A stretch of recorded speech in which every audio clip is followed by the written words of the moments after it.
우리가 요나서를 계속 보고 있는데요. 물고기 뱃속에서 살아난 요나에게 하나님은 다시 기회를 주십니다. 그래서 전과 동일한 말씀으로 명령하십니다. 일어나 저 큰 성읍 니느웨로 가서 내가 네게 명한 바를 그들에게 선포하라. 일어나 가서 선포하라. 동일한 말씀이죠. 요나는 이 말씀 앞에 전과 달리 곧바로 순종하여 가게 됩니다. 그리고는 다음과 같이 선포합니다. 4절 보시면 요나가 그 성읍에 들어가서 하루 동안 다니며 외쳐 이르되 40일이 지나면 니느웨가 무너지리라 하였더니 40일이 지나면, 그러니까 40일 기회를 주는 거죠. 회개할 수 있는 기회가 40일 있다는 겁니다. 그리고 끝에 무너지리라라고 하는 이 말씀은 창세기 19장에 보면 소돔과 고모라 상이 멸망할 때에 무너지리라 이 말과 동일한 단어입니다. 그러니까 소돔과 고모라가 불과 유황으로 완전히 다 폐허가 되지 않았습니까? 지진으로 폐허가 된 거는 아무 일도 아니에요. 완전히 돌 위에 돌이 남기지 않도록 그냥 그대로 다 무너져 버린 것이 소돔과 고모라인데 바로 그렇게 니느웨를 무너뜨리겠다는 것이죠. 놀랍게도 니느웨 사람들이 이 요나의 외침에 즉시 회개합니다. 요나가 수십 일 동안 외친 것도 아닙니다. 기껏해야 며칠 외쳤습니까? 4절 보시면 하루 외쳤어요. 하루 동안. 니느웨 성이 얼마나 큰지 고고학 학자들이 봤을 때에는 우리 서울 정도 되는, 서울 그 행정구역 정도 되는 그 정도 성이랍니다. 큰 성이죠. 하루를 다니면서 외쳤어요.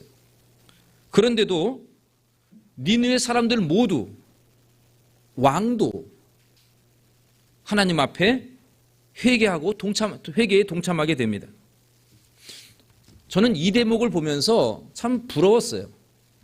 한번 생각해 보세요. 여러분들이 만약에 어느 날을 잡고 강남 한바닥에 가서 거기에서 40일이 지나면 서울이 무너질 것이다 이러고 외치고 다녔다고 한번 생각해 보세요. 사람들이 뭐라고 반응하겠습니까? 뭐라 그럴까요, 여러분들에게? 차마 말을 못하겠지만 여러분들도 그럴 거예요. 누가 모르는 사람이 와가지고 40일 지나면 서울 망한대요 그러면은 전 미친 사람 아니야 하면서 신고할 거예요. 회개는커녕 미치광이로 취급하게 될 겁니다. 그런데 여러분, 니느웨 사람들이 모두 회개했다는 거죠. 왕이 금식을 저녁에 선포합니다. 심지어 가축들까지도 먹지도 말고 물도 마시지 말고 다 엎드려 회개하라고 그렇게 말하고 있습니다. 그리고 모든 죄악에서 떠나라고 그렇게 말합니다. 8절에 보니까 끝에 하나님께 부르짖으면서 각히 악한 일과 손으로 행한 강포에서 떠날 것이다. 모든 죄 다 버리고 완전히 떠나라고 그렇게 조서를 내리게 됩니다. 만약에 제가 강단에서 선포할 때마다 여러분들 지금 이렇게 같이 예배드리는 여러분들이 마음에 듣고 회개하고 또 은혜 받고 변화되면 얼마나 좋겠습니까? 저는 그게 부러워요. 또 여러분들 품고 있는 전도 대상자들이 여러분들이 복음을 선포했을 때에 그분들이 그 즉시 내가 잘못 살은 것 같아 그러면서 회개하고 나 어떻게 하면 되지? 예수 믿어. 그래 나 예수 믿을게. 이렇게 나오면 여러분 얼마나 좋겠습니까? 여러분 한번 상상해 봤어요 그거? 그런 생각? 얼마나 신나겠어요? 참 부러워요. 바라고 기도하는 것은 여러분들이 품고 있는 전도 대상자들이 여러분들이 전하는 복음을 듣고 니느웨 백성들처럼 회개의 역사가 일어나기를 간절히 기도합니다. 우리가 전하는 그 말을 듣고 니느웨 사람들이 막 회개하던 것처럼 이러한 놀라운 기적이 일어나기를 바랍니다. 지난 주일에 우리가 설교 시간에 잠시 그 에즈베리 대학교의 그 부흥과 회개의 영상을 잠시 보았는데 이러한 역사가 우리 교회에도 이런 놀라운 부흥의 역사가 일어나기를 간절히 소원합니다. 이러한 역사가 일어나기를 간절히 원합니다. 이처럼 니느웨 사람들이 모두 진심으로 회개했습니다. 그러자 오늘 본문의 10절에 보니까 뭐라고 말씀하셨는지 우리 10절 말씀을 같이 한번 읽어보겠습니다. 10절 하나님이 그들이 행한 것 곧 그 악한 길에서 돌이켜 떠난 것을 보시고 하나님이 뜻을 돌이키사 그들에게 내리리라고 말씀하신 재앙을 내리지. 네, 여기 보니까는 하나님이 뜻을 돌이키셔서 재앙을 저들에게 내리지 않았다는 거예요. 재앙을 내리지 않았습니다. 여러분, 하나님이 뜻을 돌이키시는 일은 이례적인 일이에요. 성경에 보면 하나님이 작정하신 대로 끝까지 이루시는 분이시잖아요. 하나님이 작정하신 것을 뜻을 돌이키신 일은 별로 없어요. 기껏 해봐야 출애굽하고 광야에 있을 때 이스라엘 백성들이 그 금송아지 만들어 우상을 섬겼을 때에 하나님이 이들을 다 멸하시려고 그랬어요. 다 멸하고 모세를 통해서 새로운 민족 만들겠다라고 말씀하셨습니다. 아브라함 자손들 다 버리겠고 이제 모세로 새로 시작하겠다 이렇게 말씀하셨는데 모세가 간절히 기도했을 때 하나님이 그 뜻을 돌이키셨거든요. 그 정도 외에는 성경에서 보면은 하나님이 뜻을 돌이키시는 일은 거의 없어요. 그런데 오늘 이 본문에 보면 니느웨를 향하여 작정하신 소돔과 고모라처럼 완전히 쓸어버리실 그 계획을 하나님이 철회하십니다. 놀라운 일이 벌어진 거죠. 그러면 우리가 오늘 여기서 할 질문은 도대체 니느웨 백성들이 어떠한 자세를 보였기에 하나님이 감동하셔서 하나님의 뜻마저도 철회하실 정도의 그렇게 하나님이 니느웨를 사랑하셨을까? 그들이 어떤 모습을 보였기에 하나님이 그들을 용서해 주시고 그들에게 불쌍히 여겨주시고 은혜를 주셨을까? 이 점이에요. 오늘도 마찬가지죠. 오늘날 우리들이 니느웨 성 사람들처럼 하나님으로부터 용서함 받고 하나님의 자비로움을 받고 또 하나님의 은혜를 받고 하나님의 도우심을 받을 수 있는 비결은 무엇이 있을까? 여러분 한번 물어볼게요. 여러분, 하나님이 여러분들을 불쌍히 여겨주시기를 원하십니까? 맞습니까, 여러분? 하나님이 여러분들의 자녀들을 좀 불쌍히 여겨주시고 선처해 주시기를 원하십니까?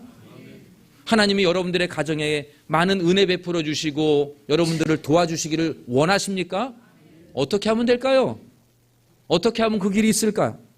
우리가 오늘 말씀을 통해서 두 가지를 살펴보려고 하는데 앞으로 살펴볼 이 두 가지는 이제 앞으로 여러분들이 신앙생활하는 데 있어서 하나님의 자비와 용서와 하나님의 은혜를 받을 수 있는 아주 중요한 열쇠입니다. 앞으로 신앙생활할 때 아주 중요한 열쇠이니까 오늘은 그 어느 때보다 좀 집중하여 듣기를 바랍니다. 졸렵지만 집중하여 듣기를 바라요. 다 저를 쳐다보시고 아래를 보지 마시고 저를 보시면 됩니다. 여기 다 성경에 다 나와 있으니까 화면을 보시고 저를 보시면 좋겠어요. 첫 번째, 니느웨 사람들이 하나님께서 이례적으로 그들을 용서해 주시고 그들을 불쌍히 여기시고 은혜 주신, 살려주시는 그 이유는 그들이 요나의 말을 하나님의 말씀으로 들었기 때문이에요. 여러분, 이 점이 아주 중요합니다. 요나를 참 선지자로 여겼다는 사실이에요. 5절에 보니까 니느웨 사람들이 하나님을 믿고 금식을 선포하였다 그랬어요. 누구를 믿었다고요? 하나님을. 이 하나님을 그들이 어떻게 믿었을까요? 요나가 말했는데 그걸 믿었다는 얘기예요. 여러분, 니느웨 성이 어떤 성입니까? 니느웨는 그 당시 아수르 제국의 수도입니다. 아수르 제국은 어떤 나라입니까? 요나가 활동했을 당시에 아수르는요, 그 당시 최강대국입니다. 문명의 시작이 그 나라예요. 우리가 세계사에서 메소포타미아 문명 그래가지고 그 문명을 발전시켰던 나라가 이 아수르예요. 세계사에도 나오는 일반적인 학문에도 나오는 나라가 이 아수르입니다. 그 당시에 아수르 때문에 모든 민족들이 다 쓰러졌어요. 다 아수르 식민지예요. 심지어는 북이스라엘도 누구에 멸망당했어요? 아수르에게 멸망당했어요. 이스라엘이 남북으로 나눠졌을 때 북이스라엘은 아수르에게 멸망당합니다. 그리고 이 남쪽 유다도 멸망의 위기에 놓여 있어요. 뭐 코딱지만한 땅에서 뭐 대단한 게 있겠어요? 다 멸망했는데. 그러니까 하나님이 히스기야 기도 들으셔서 아수르 그 군사들을 물리쳐 주셨거든요. 기적적으로 유다만 살아났지 그 당시 다 아수르의 다 식민지가 되었던 나라예요. 그 아수르의 수도가 니느웨입니다. 그런데 여러분 보세요. 보잘것없는 저 변방, 저 귀퉁이에 있는 그 북이스라엘의 그 출신의 요나라는 한 사람이 갑자기 나타나가지고 40일이 지나면 니느웨가 무너지리라 하루 종일 외치고 다니고 있는 거예요. 놀라운 일은 그 요나의 말을 이 이방나라 아수르의 수도의 니느웨 사람들이 믿었다는 얘기예요. 그 말을 듣고 하나님을 믿고 금식하며 굵은 배 옷 입고 진정으로 엎드려 회개했다는 사실이죠. 요나의 말 무시할 수 있죠. 얼마든지.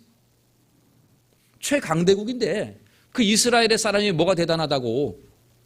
그리고 여러분, 이 아수르의 그 왕은요, 그 당시에는 신과 같은 존재입니다. 신으로 여겼어요. 왕은 신이에요. 그러한 권세를 가진 이 왕이 왕복을 갈아입어요. 그리고 베옷을 입고 제에 앉습니다. 그 왕자에서 내려와서 제에 앉고 그 베옷을 입고 제에 앉아 밥도 안 먹고 회개하는 거예요. 여러분, 이것은 요나의 말을 사람의 말로 듣지 아니하고 하나님의 말씀, 신의 음성으로 들었기 때문에 가능한 일이에요. 요나를 이상한 사람으로 여기지 아니하고 하나님이 보낸 선지자로 여겼기 때문에 그들이 회개할 수 있는 자리로 나아갈 수가 있었던 것이죠. 여러분, 오늘날도 마찬가지입니다. 여러분들이 하나님의 은혜를 받고 하나님이 주시는 깨달음을 얻고 하나님이 기뻐하시는 길로 갈 수 있는, 하나님의 용서와 긍휼을 받을 수 있는 길이 있다면 여러분들이 이러한 마음가짐을 가지고 있어야 돼요. 먼저 여러분 앞에 놓여 있는 성경책을 하나님의 말씀으로 여기셔야 됩니다.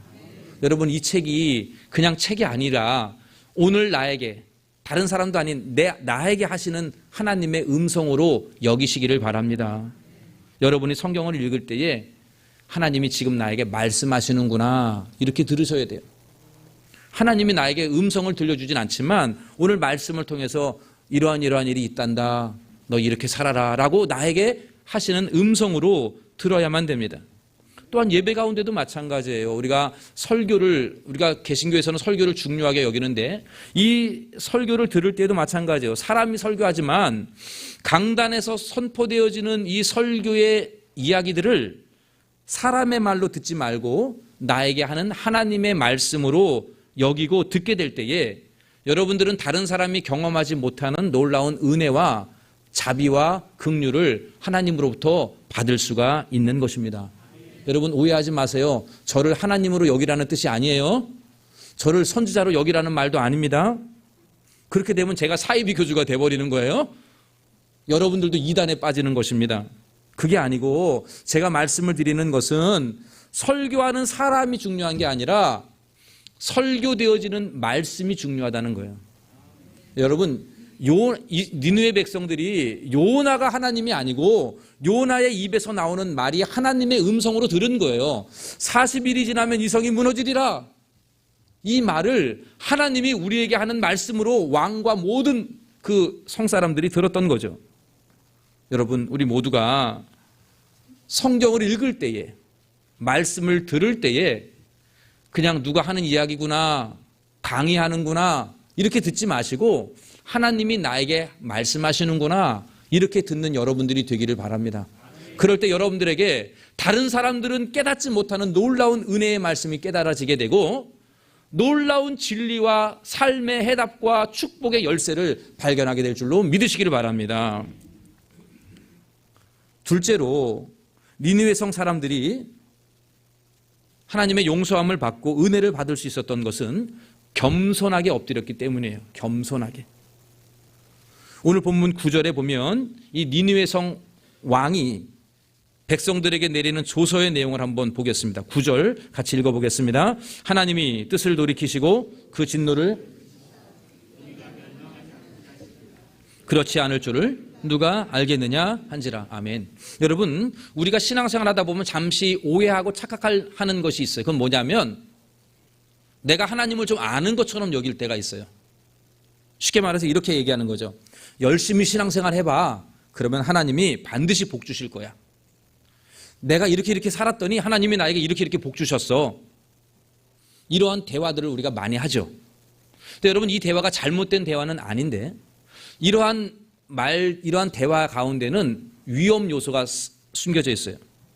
마치 우리가 음료수 이렇게 누르면 자판기에서 음료수가 나오잖아요. 이것처럼 내가 하나님 앞에 뭔가 얘기하면 하나님이 이렇게 해주시는 것, 하나님은 이것 누르면 이거 주시고 저것 누르면 저거 주시는 그러한 기계적인 하나님으로 우리가 신앙관이 굳어질 염려가 있습니다.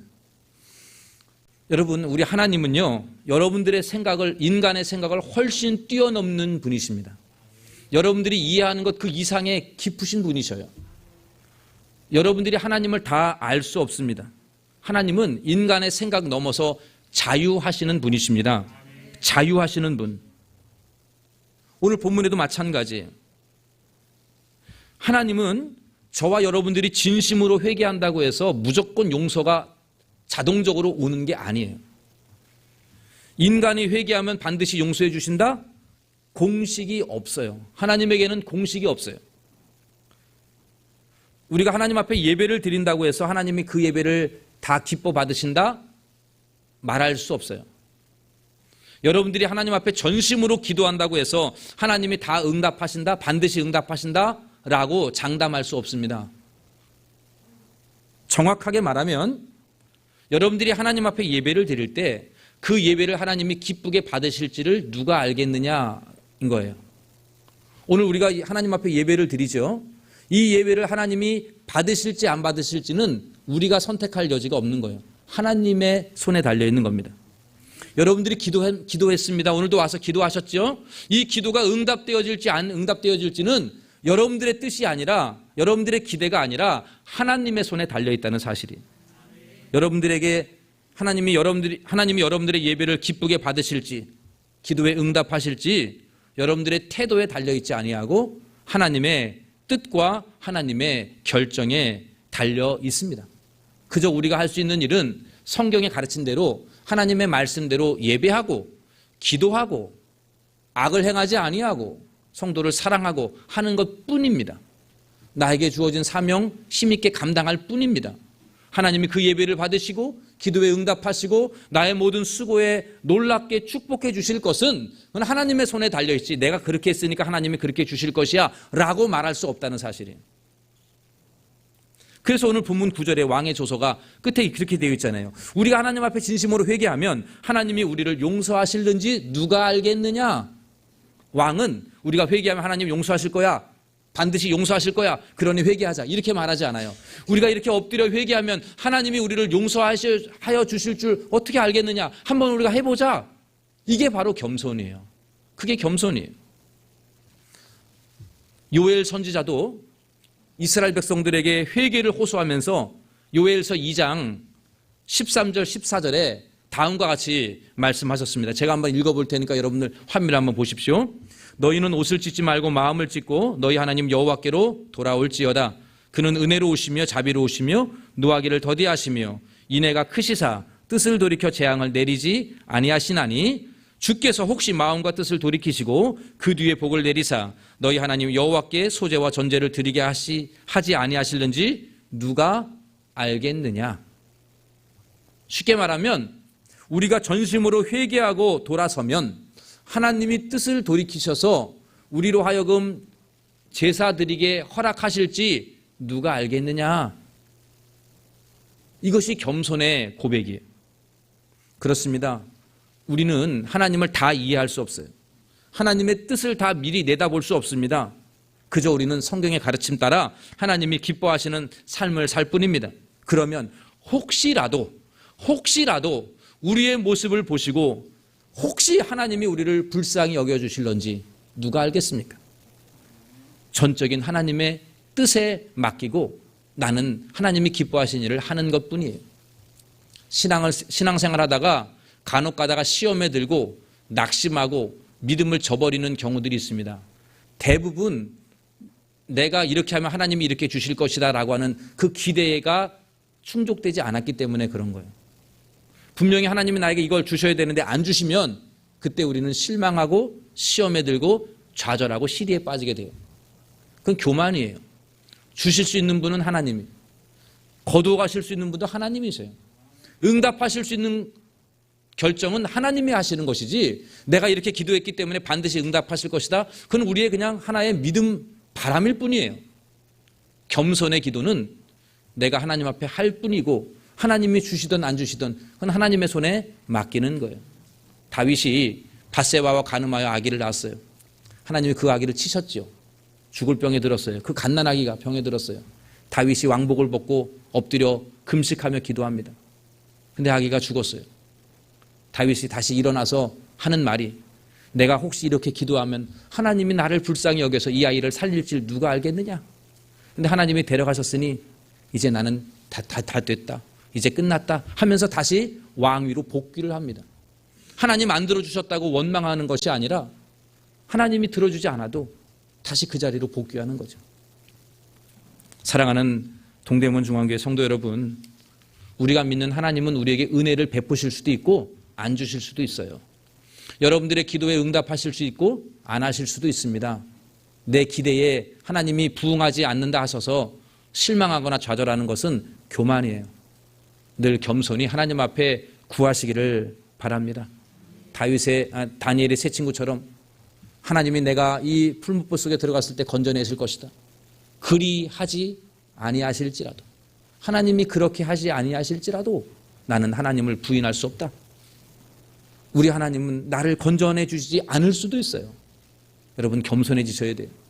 그럼에도 불구하고 나는 하나님을 향한 신뢰를 저버리지 않겠다. 이러한 겸손이 여러분들에게 있게 되기를 간절히 소원합니다. 여러분, 겸손은 하나님의 은혜를 받는 중요한 통로예요. 하나님은 겸손한 자에게 은혜를 베풀어 주십니다. 지난 목요일에 마태복음 15장의 말씀을 새벽에 함께 묵상을 했어요. 그 마태복음 15장의 내용이 그런 거죠. 이방 여인, 가나안 여인이 귀신 들린 딸이 있었어요. 그 예수님한테 고쳐달라고 막 그러는데 예수님이 들은 체 하지도 않아요. 나는 유대인들에게 왔지 이방인들에게 간 게 아니다 이러면서 들은 체 하지도 않습니다. 그러니까 제자들이 아유 예수님 저 자꾸 따라다녀요 이렇게 얘기했더니 예수님 뭐라고 말씀하십니까? 이렇게 얘기해요.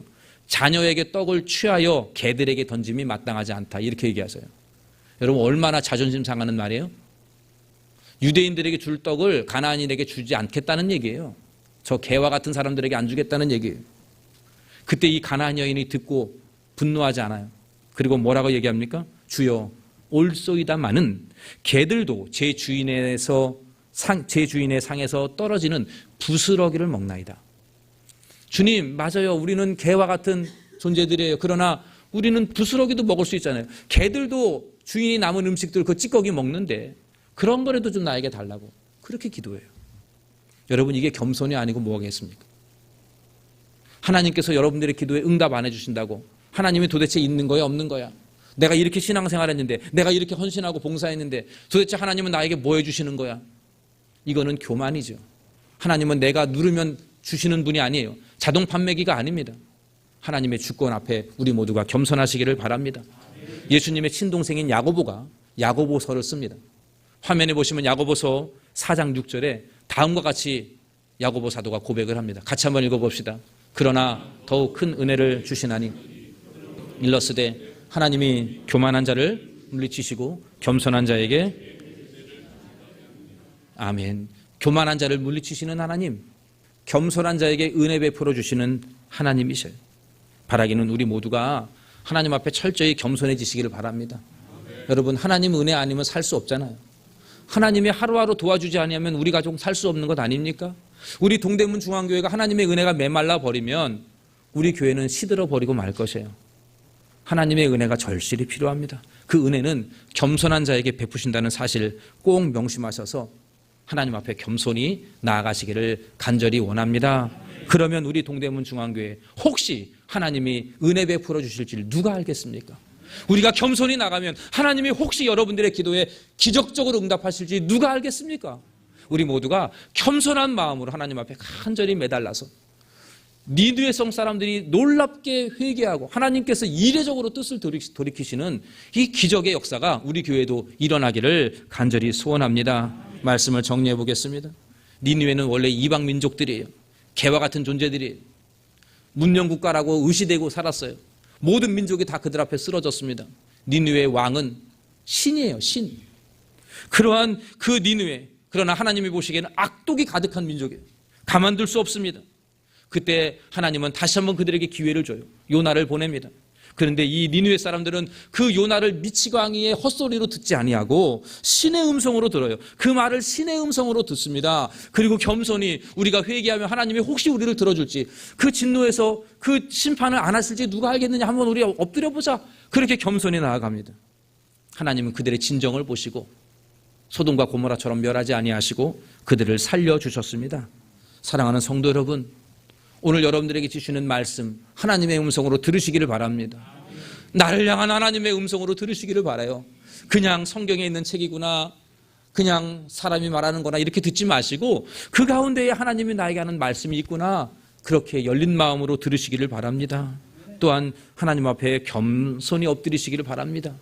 감히 예배할 수 없는 자를 예배의 자리로 불러주신 은혜, 감히 나에게 긍휼을 베풀어 주시는 그 은혜 기억하면서 처절히 자신을 깨닫고 하나님 앞에 겸손히 엎드려 구하시기를 바랍니다. 그리하여 니느웨 백성들이 하나님의 놀라운 기적을 경험했던 것처럼 우리 동대문 중앙교회 모든 성도님들이 삶 속에서 하나님의 은혜와 긍휼을 충만히 받아 누리는 교회 되시기를 예수님의 이름으로 간절히 축원합니다. 기도하겠습니다. 하나님, 오늘 말씀을 통해서 하나님께서 어떤 자들에게 은혜를 베푸시는지를 깨닫게 하여 주심에 감사합니다.